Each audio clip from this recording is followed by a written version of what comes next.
All right, so obviously the big news over the last about 36 hours, the NBA, I mean, what a league. The NBA, James Harden, that's the big story right now. People like us, we love this kind of drama. Gives us something good to talk about in the middle of August. Joining us here, of course, on the Johnny Cuba guest line, all guests on ZASLOW Show 2.0 are brought to us by the official beer of the program, Johnny Cuba, European roots with a Caribbean soul, a refreshing German lager in a can. You can pick up a six-pack of Johnny Cuba, your local Sedanos, Presidente, Winn-Dixie, Fresco y Mas. Remember, we always drink responsibly, and of course, don't forget Johnny Cuba's mantra, stay tranquilo. One of our favorites, of course, is Trysta Krick. I figured, hey, there's big NBA news. I mean, who else do I want to talk to here? Let's get to the bottom of this. Let's get Trysta on the show. And of course, you hear Trysta on weeknights on Odyssey's BetMGM, 7 to 11. One of my favorite podcasts, The Heat Check with Trysta Krick. Trysta, good morning. Good to have you on the show. Is summer treating you okay? You doing all right? It's been great, dude. I'm over here on the West Coast. I had actually a nightmare right before I was hoping I wouldn't oversleep. So I had a dream that I was somewhere where I needed to get a laptop, and I saw Jake Fisher, friend of show, and was like, Jake, I need your laptop. I'm going on with ZASLOW. And he brings me out an MS-DOS computer, this big old one with the floppy disk. He doesn't know how to use it, and I'm stressing out. So just know you've been on my mind, and this interview has been on my mind all night. I have it's been some I've talked about this for years when I used to do terrestrial radio. I suffer, I don't know if suffer is the right word, but I have recurring dreams. And one I have like three recurring dreams. And one of them is being late, is oversleeping or being late for work. And I mean just when I hear people talk about being late for something work related, especially if it's a show, if it's in the media, if it's in the entertainment business, I mean, I get agita just thinking about it. No doubt, dude. There's nothing worse. Or just not knowing when you're supposed to be on. I was out in Sacramento, San Francisco for the first round of the playoffs, and I get a text, and I do WFAN on the weekends, and I get a text from the producer. He's like, hey, Trysta, this is Connor. Looking forward to having you. You'll be on in 3 hours. And I was like, I'm in San Francisco. No, I'm not. Like, I never told anybody that. And I'm freaking out. Like, maybe I can do it. How would I do it? Is there a station that I can use? No, bro. But yeah, no, there's nothing worse than that. Yep. I get anxiety just thinking about missing out on a shit. It's never happened to me. It's never happened, but it's one of my recurring dreams. Let's talk some NBA here. All right, the big story over the whole summer. Let me get some thoughts from you on Lillard first, which is not really a story right now because there's apparently zero traction, and then we'll get to the Harden stuff. What did you make of the league sending out the memo a couple weeks ago? What have you made of the way that no other team has made an offer for Lillard, apparently? And we know that because we would know if there was another offer out there. It would get leaked out so we can play the leverage against each other. What have you made of the Lillard situation? I think the thing that's really interesting is it's like chicken and the egg. Have we not gotten any other offers from any other teams because Aaron Goodwin preemptively and proactively called any team that could potentially be interested in Dame to say, do not try to trade for him. He will not be a happy camper. I know that he's 4 years that he's under contract, but what you're getting is a disgruntled star if you do that. It would be bad for your team. Is that the reason? Or is there really just not that much of a market for a 6'2", 6'3" guard who's in his 30s? I mean, he was a second-team All-NBA, probably would have been first-team All-NBA if they wouldn't have shut him down because the team was tanking, right? So that's part one in terms of what I think about other teams sort of not making any offers for him. That's strange, but I guess that's my reasoning on why that's going on. Two, you just can't be as egregiously adamant about your one location as Dame's agent has been, right? There's been many stars who have wanted to be traded and had a destination in mind, but they've been pretty clear that they would accept 2, 3, 4 spots. Like, I'll play in a happy manner for these collection of contenders, right? You can say, I want to contend. I want to be on a championship caliber team. I don't think you can say as an agent, it's Miami or bust. The only place he wants to be traded, he will not play for Portland, and he will only go to Miami. Now, the second part to that is something that I heard here locally, which is probably not being communicated well by Aaron Goodwin, because he's a Oakland guy, plays hard ball with everyone, has lost a ton of superstars in his life as an agent. He was LeBron's agent, been, the agent to a lot of big superstars in the past.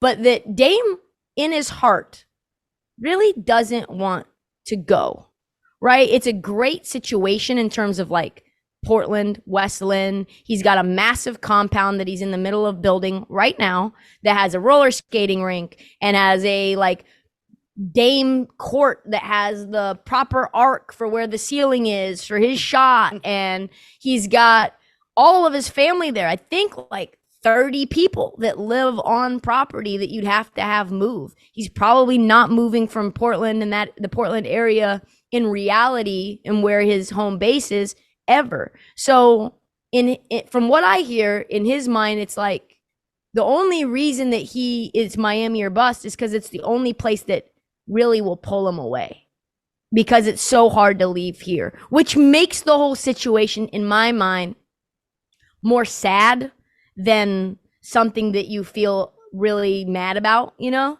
like, dang, he really is having a hard time going, but Miami's the perfect situation for him to do that. And if he doesn't go to Miami, then he would just prefer to stay. I'm very open about being hypocritical about this situation. I don't like player empowerment. I'm never pro player in these spots, and I think this is a good example of why I'm not pro player. Maybe some people, why are you pro owner? Why would you be on a billionaire side? I'm not pro owner. I'm pro team.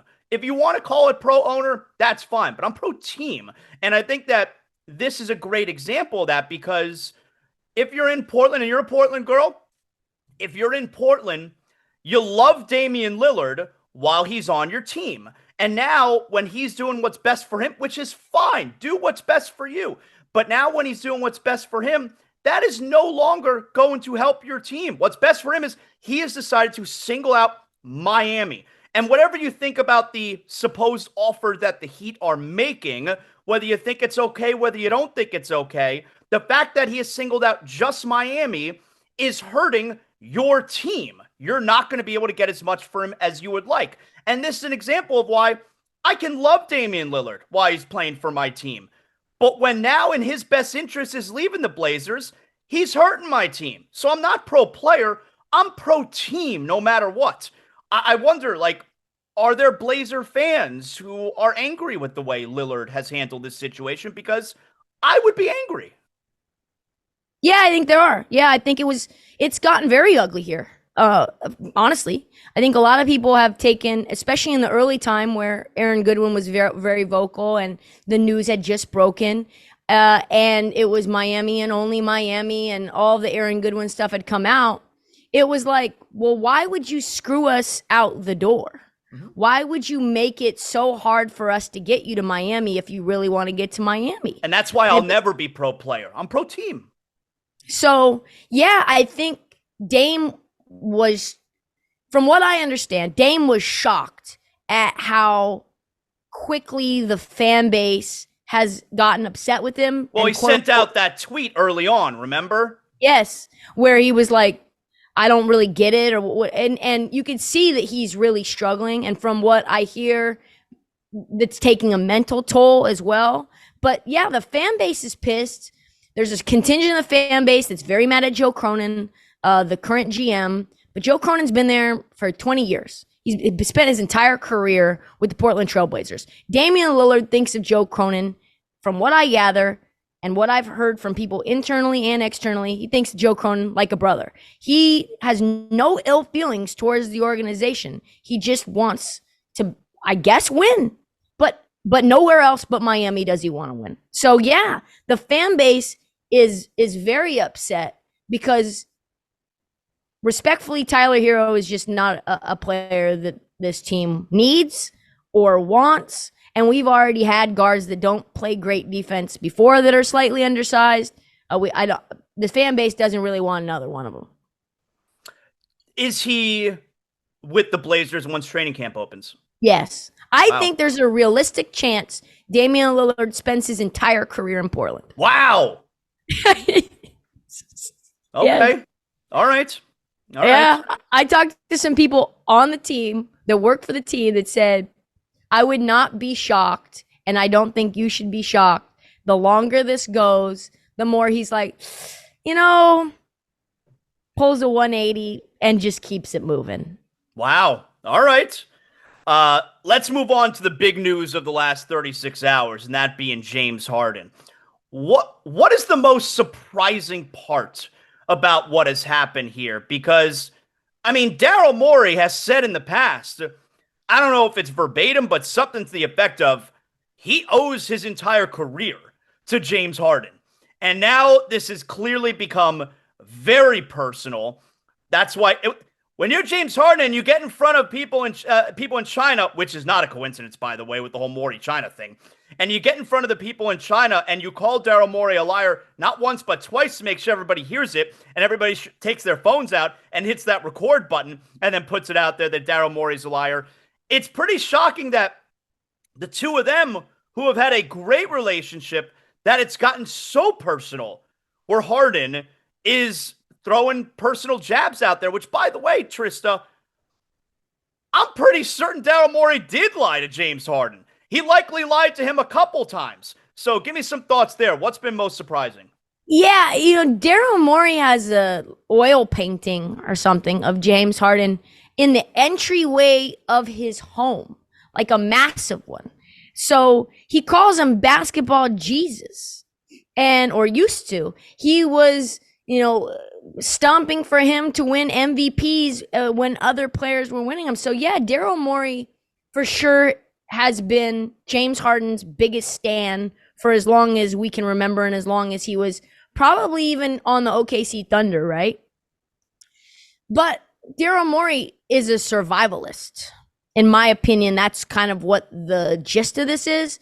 Daryl Morey can't pay James Harden 4 years, 5 years, max money. That would be career suicide. You can't have the guy who made your career also be the death knell of your career as well. Now, there's lots of dominoes that will come with that. And the way that he's handled it and the lack of honesty, for sure, not great. But is anyone surprised that has watched basketball that James Harden is not deserving of a max contract? No. But yeah, the fact that it's gotten so ugly has been shocking.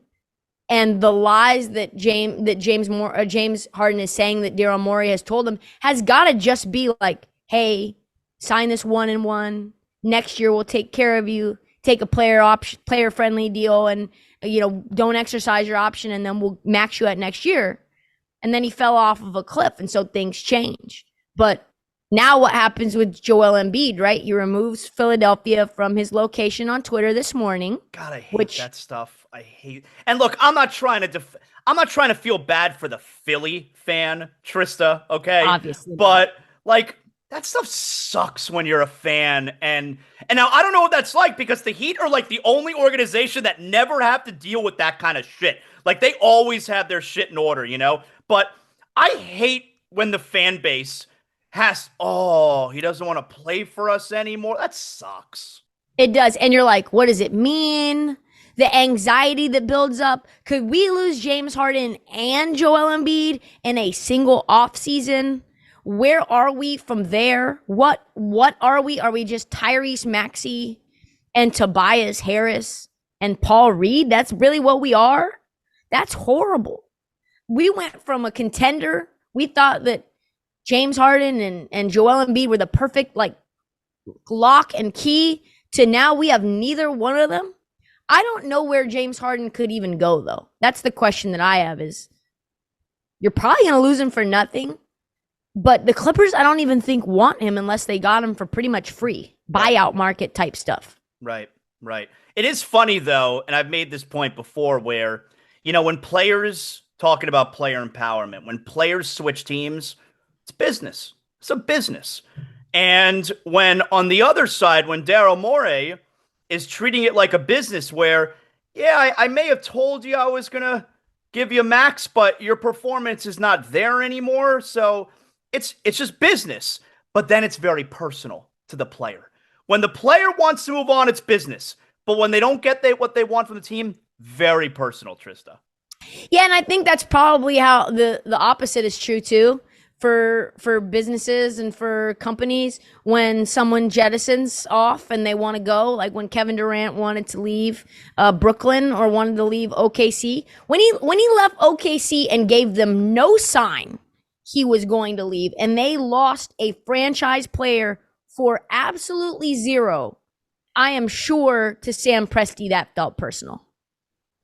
Yeah. And lastly here on Harden.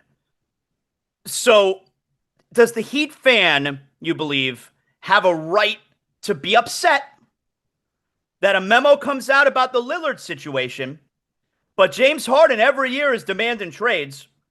And yesterday morning, even though he's under contract, came out in front of everybody and said, I will not play for them. And we don't have a memo. Is the Heat fan being too sensitive, or do they have a point? I am really curious why Heat fans, and I need to get your thoughts on this because I've been wondering this for months now. Why do Heat fans think that they are singled out or disenfranchised or hated by the rest of fan bases around the country? Because when I was talking all my Dame Lillard trash, everyone's like, oh, you just hate the Heat. You just hate the Heat fans. You want us to have nothing. You're hypocritical. I don't understand why Heat fans believe this. Where did this come from? Oh, well, I think the place where it came from, I think where it started, because you certainly can't go as early as, when the Heat won their first title in 2006, Wade and Shaq. That was a very likable team. No one hated them. Most people picked Shaq over Kobe as far as that battle went, and you had a young Dwayne Wade. So it certainly didn't start there. I think it started when LeBron chose Miami. Certainly the way that he did it, everybody hated. And the Heat fan felt a persecution complex, if you will, because, and granted, it was kind of a one-of-a-kind situation at that point. We've seen it since then. But holy shit, Trysta, like the way that NBA media and fans treated that Heat team in 2011, like they were, you've never seen a villain like the 2011 Miami Heat. When the reality of it is, LeBron, Dwayne Wade, Chris Bosh, great dudes. Like, great dudes. And they're being treated this way, and for what? So I think it started there because we've never seen media or fan reaction to a team like we did that 2011 Miami Heat. Yeah, and see, that's odd to me. I know that it's true, but it's odd to me because I loved it. I loved that Miami team. The Heatles, as a Portland Trailblazer fan, you want that. Like, I see Scoot and I see Shaden, and I'm like, man, athleticism, length, the ability to, Shaden being able to, like, 49-inch vertical, Scoot, athletic monster, bounce. Like, the Heatles were, from a pure athletic fun level standpoint, some of the most fun basketball I've ever watched in my life. Why would we want to go back in time and change that? I would never want that to be changed. LeBron staying in Cleveland for his whole career? Ugh, vomit in my mouth. They would have never treated him any better. He would have never gotten any stars there. They probably never would have gotten Kyrie Irving. So, no. But after that, Jimmy Butler, I think, is a very likable character for this Heat team. Pat Riley, I think you look at this team as the staple for how basketball should be done. You get all these undrafted guys and you turn them into legit players who other teams want. Miami's one of the best weather cities in the country outside of like hurricane season. Mm-hmm. I don't see the fan base as having that many gripes, really. I don't think anyone's out to get you.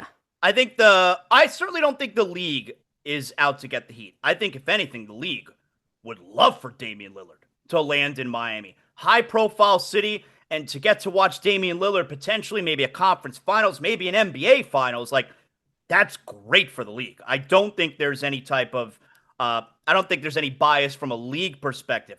I do think the media, any chance they can get to bash on Miami Heat, I do believe that. Like, Trysta, I don't believe if Damian Lillard gave like a list of teams, or if it was just one team like the Heat, but it was New York or Brooklyn or Los Angeles or Boston, or Philly, I do not believe you're getting the same reaction from NBA media the way that you are about Miami and talking about their, the package that they're offering.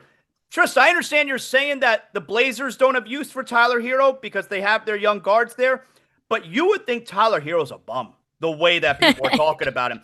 You go look at Tyler Hero's resume, his first 4 years in the league. He's been to 2 NBA finals. His rookie year, by the way, he had 37 in an NBA finals game. He's a 6th man of the year.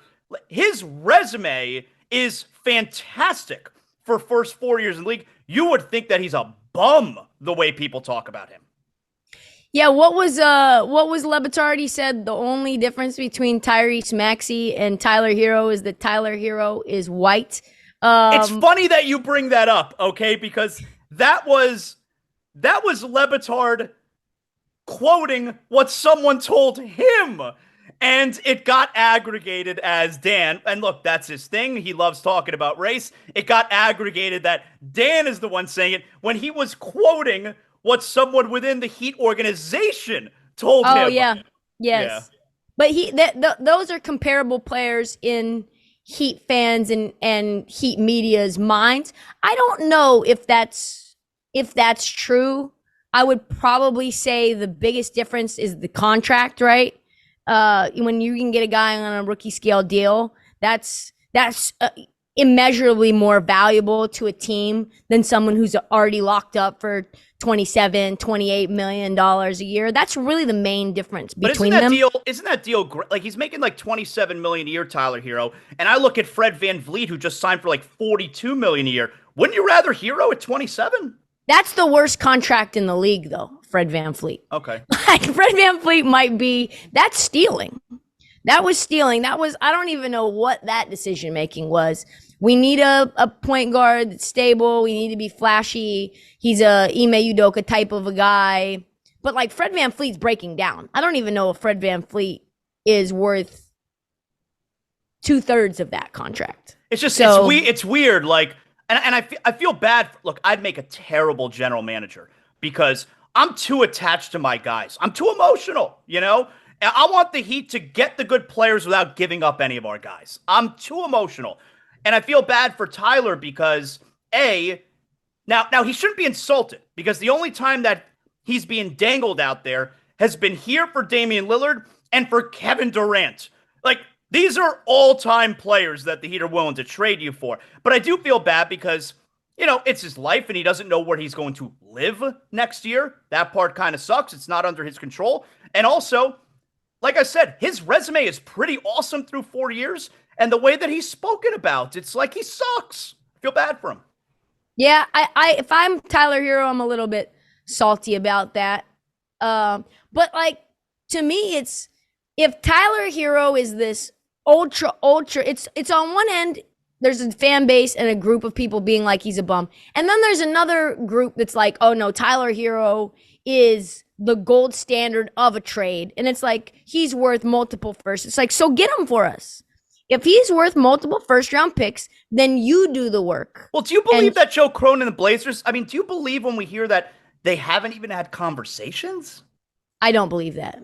I'm sure they've spoken, but I'm sure that there's some sort of level that it needs to rise to in order to get to real negotiations. I would be very shocked if Joe Cronin, who's very, honestly, a nice guy, would just completely cut off any conversations with the team that Dame wants to go to.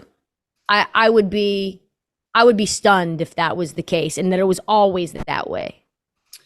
I want to get your thoughts on something not basketball related that came out yesterday. Trysta, this Michael Orr blindside story Oh my God. Like now I read The Blind Side many years ago. I tell my wife loves the movie. I tell her the book is so much better. All right. So I love the story, obviously. It's such a weird story to find out yesterday. And apparently he only found out like 6 months ago that he wasn't actually adopted by the Tui family. And it's weird because on one side, Trysta, like they did a great thing for him. Like they took him in, they helped him get to Ole Miss, and he's in the NFL. Like they really did a great thing for him. On one hand, they brought him into their family, but then the other part is they totally tricked him, and they've been profiting off of him, and he hasn't been able to make any of that money. It's such a lousy, I guess, a part of the story that we're learning. It's like they treated Michael Orr like a venture capital firm or like a record label in the early 90s. Like they're Suge Knight. And they're like, yeah, you're going to make records for us. Like we're going to take you in, but we're getting 90% of all of your record sales. And you don't even know it. It's like early 90s death row. But in the guise of love and in the guise of trying to give you a home. Yeah, and like make they you loved feel him like a as family. They loved him as an investment, is what it came out to be. Correct. And it's dirty to just be like, somebody said yesterday online that there's a reason that they never say adopt in the movie. And they showed a scene where they were Is that like, right? yeah, we'd like to make you a part of our family. And he's like, well, what does that, like, we'd like to become your legal guardians. And he's like, what does that mean? We want you in our family. We want you here with us. But they never said adopt. You know, that's true. I feel like in real life, if you're adopting a child, you would never say we want to be your legal guardian. Yeah. You would say we want to adopt you. We want to be your mother and father. Yeah. Crazy.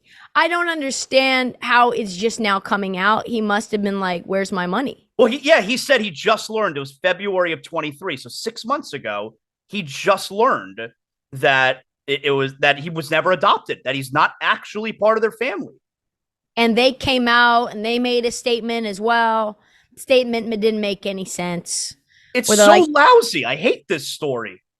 Yeah, and now it's like, do we burn The Blind Side? Where are we at with The Blind Side? Well, not the book. The book is so good. Did he get any money from The Blind Side? The family claimed that they split it 5 ways, which apparently is bullshit.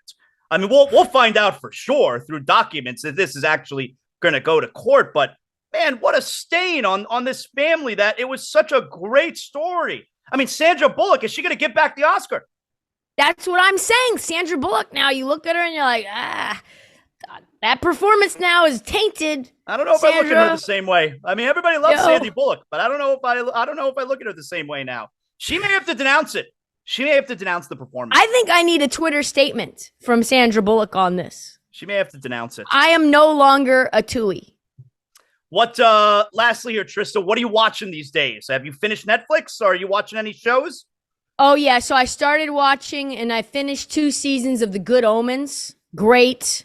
What is that? It's about an angel and a demon living on Earth as best friends. All right, is this a comedy? They go through time together and they help one another. And they have to try to fight the Antichrist because neither one of them want Armageddon. Okay. And it basically makes it out like heaven and hell are business entities. And they are they both want the world to end and they want to win. I've never heard of this. It's on Amazon Prime. Very good. The second season just came out. That's really good. Just finished The Americans, all 6 seasons of that. I think we talked about that when you started watching, and I told you I'm jealous that you haven't seen it yet. And that last season was so good. It's one of the shows. It's so hard to end a great show. It's a great finale, The Americans. Yeah, I thought about the finale and the kind of the way that it ended between the FBI agent and the family. And I was thinking about it for days, just how that interaction went. Definitely watch that. Isn't it great? Since the very first episode, you're waiting for the time when he's going to find out. Totally. Yep. You're on the edge of the seat. Like, wow, they become best friends with the FBI neighbor. That's crazy. Yep. What else have I been watching? I just watched Hard Knocks, started rewatching second season of Winning Time, which, listen, Okay. if you're, I know Jerry West pretty well personally. And I watched that second season and I'm like, if you thought they hatcheted his reputation in season 1, It's bad. have you seen it? No. Season 2 is outrageously bad. They make him cheap and not want to pay players and make it seem like Dr. Buss is the only reason that the Lakers got paid. When Jerry West has been very vocal along the way about how he wants players to be paid what they're worth. And he's like, you talk about you being team oriented. He's all about player empowerment. He's all about it at like 87 years old or whatever he is. So they make him seem horrible. And if he was going to sue him, he'd need to be older because you'd need to be younger because he's going to be in court for so long. Remember, he put out, there was like a slander case that came out early on. It's a great show, but that's the one part that's kind of like a buzzkill. I feel like you would like that though, because Pat Riley's in it. I would like it. Well, it's not actually Pat Riley. It's Adrian Brody playing him. Adrian Brody playing Pat Riley. Yes, I would like it, but I got so much to watch here, Trysta. There's so many shows. I don't have time for everything. That's why watching? My wife and I, we just got done watching The Lincoln Lawyer. We love the lawyer shows. We love law shows. So we watched The Lincoln Lawyer. And right now we're looking for other shows. You know, it's hard because I got to find stuff that we could watch together, you know? Yeah. I mean, there'll be shows that I'll watch on my own, but like we watch The Americans together. That's a perfect show for us to watch together. So I'm always taking suggestions of what we can. I'm going to take some notes on some family-friendly, husband-wife friendly shows and all, because you can't watch Hard Knocks with her probably. No, she's going to be bored out of her mind. Yeah. She's like, what is this? Yeah. So definitely Good Omens, though. It's only 12 episodes across 2 seasons. Okay. It's really quick, very funny, very cool. John Hamm's in it. Oh, I like John Hamm, of course. All right. That's a good start, Trysta. Okay. He's the Archangel. Okay. All right. That's a good start. Trysta, promote a bunch of stuff. Tell everybody how they can hear and see you.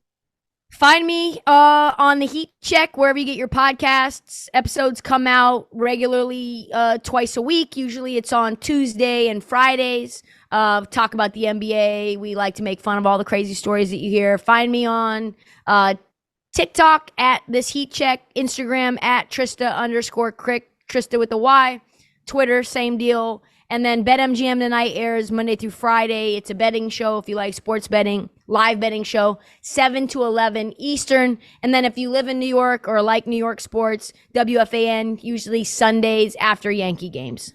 Awesome job, Trysta. Always love having you on the show. Thanks so much. Thanks for having me, Zaz.